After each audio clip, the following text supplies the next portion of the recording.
जितने प्यार से, जितना वार्मथ और जितना अपनापन आप दे देते हो, पब्लिकली भी या ऐसे भी, बहुत अपनत्व लगता है। उसके लिए थैंक यू सो मच। ये आधा हार्ट आपके लिए।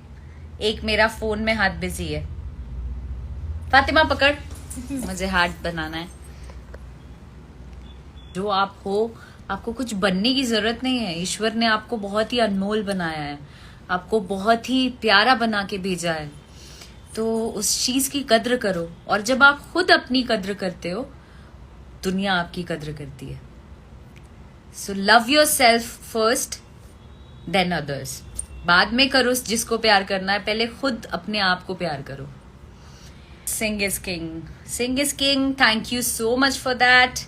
I love you. Akshara ma'am name, please say.